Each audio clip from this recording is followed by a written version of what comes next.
Bonjour mes stagiaires, bonjour à tous. On va voir maintenant la classification des actes de commerce. Bismillah. Un acte juridique peut être qualifié de commerçant en raison de sa nature. Premier critère de classification, la forme et de relation avec l'activité commerciale. On peut donc opérer la classification suivante des actes de commerce. Première classification, premier type de classification, c'est acte de commerce par nature. L'acte de commerce par nature est commercial en raison de son objet. En principe, cette qualification est réservée à des actes accomplis en entreprise, c'est-à-dire professionnellement par un commerçant. Ce sont ceux qui relèvent de la sphère commerciale en raison de leur objet. Il s'agit d'actes accomplis dans le cadre d'une activité de nature commerciale. Ils sont énumérés dans les articles 6, 7 et 8 du Code de commerce. D'après l'article 7, sous réserve des dispositions du chapitre 2 du titre 4, c'est après, relatif à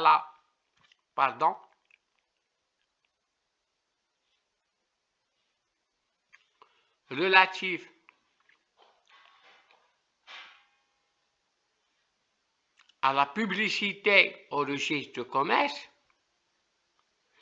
la qualité de commerçant s'acquiert par l'exercice habituel aux professionnels des activités suivantes. Première, l'achat des meubles corporels et incorporels en vue de les revendre, soit en nature, soit après les avoir travaillés et mis en œuvre ou en vue de les louer.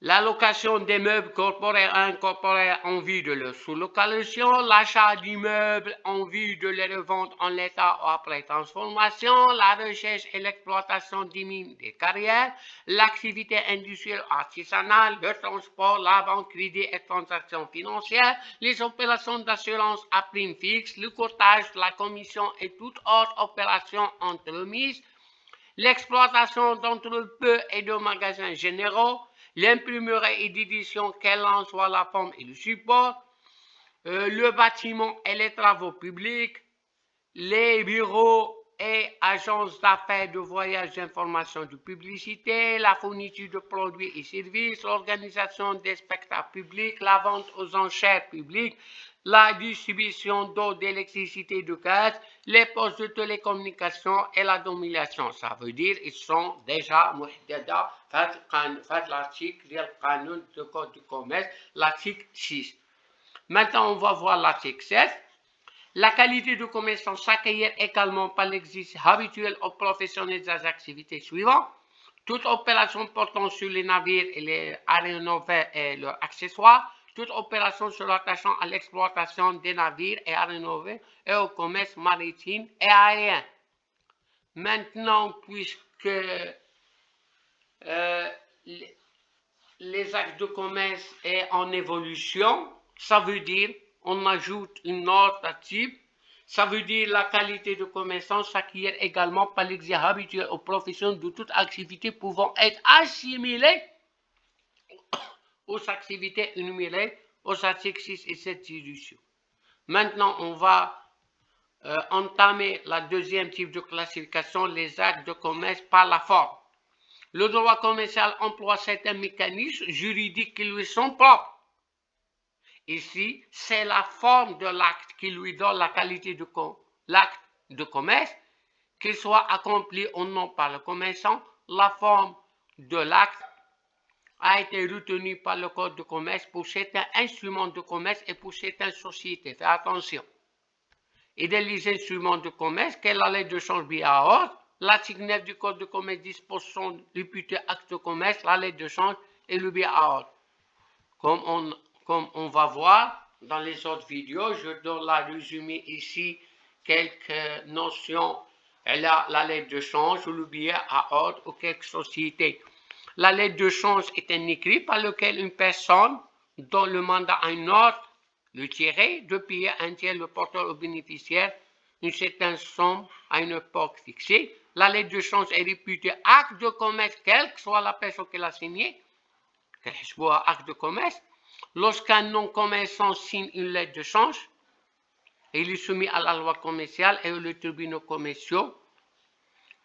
que cela lui donne la qualité de commerçant, même en cas de signature répétée de la lettre de change. Le billet à ordre. Le billet à ordre est un titre par lequel une personne dénommée souscripteur s'engage envers une autre personne dénommée bénéficiaire à payer à certains somme ou à son ordre une somme déterminée à une date déterminée. Je donne une information d'après la lecture, d'après l'explication des effets de commerce, du type de effets de commerce. La première, la lettre de change fait intervenir 3 personnes. La deuxième, le billet à ordre, seulement 2 personnes. Le billet A est un acte de commerce, même s'il est signé par un non-commerçant, à condition qu'il résulte d'une transaction commerciale. Un chauffeur, les sociétés commerciales. On va développer dans les autres vidéos ces notions. La société anonyme, les sociétés en non collectif, les sociétés en commandite et les sociétés à responsabilité limitée sont commerciales en raison de leur forme et quel que soit leur objet. Ce sont des sociétés sont commerciales par la forme, même si leur objet est en civil.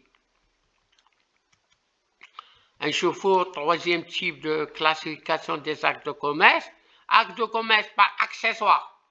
Ce sont des actes qui ne constituent pas la trame d'une activité commerciale et que ne sont plus objectivement commerciaux. Ce sont des actes de nature civile et qui sont rendus par les commerciaux par l'influence de la profession de l'ordre de l'acte de commerce. En d'autres termes, ils accèdent à la commerciale parce qu'ils sont accomplis par un commerçant en liaison avec son commerce. Faites attention. La théorie de l'accessoire trouve son fondement en droit marocain dans l'article 10 du Code de commerce qui dispose, ça veut dire l'article 10, où les commercial par accessoire sont également réputés actes de commerce, les faits accomplis par le commerçant à l'occasion de ce sauf preuve contraire. Ce sont des actes de commerce par accessoire. Ces actes sont réalisés par nature civile. Et lorsqu'ils sont effectués par un commerçant pour les besoins de son commerce, il acquiert la qualité d'acte de commerce. Faites attention. Exemple, un industriel qui achète un PC pour les besoins de son activité commerciale, ce n'est pas un acte de commerce, c'est un acte civil en principe, mais puisque cet acte est nécessaire à l'activité, il sera accessoire et n'applique les règles commerciales.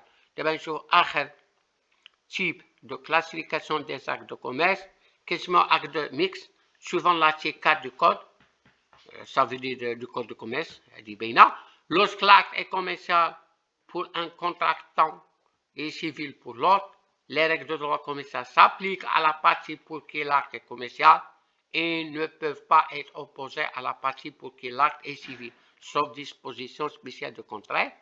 Il s'agit des actes civils pour une partie et commerciaux pour l'autre, dit Béna. Un régime spécial a été prévu pour ce type d'acte. Le non-commerçant peut se prévoir contre le commerçant de la commercialité de l'acte. Le commerçant ne peut pas, par contre imposer au non-commerçant et les règles de droit commercial. LS mix. Merci de votre attention et jusqu'à la prochaine séance. Prochaine fois, on va voir le régime juridique des actes de commerce. Merci de votre attention une deuxième fois. N'hésitez pas à vous abonner pour recevoir d'autres vidéos.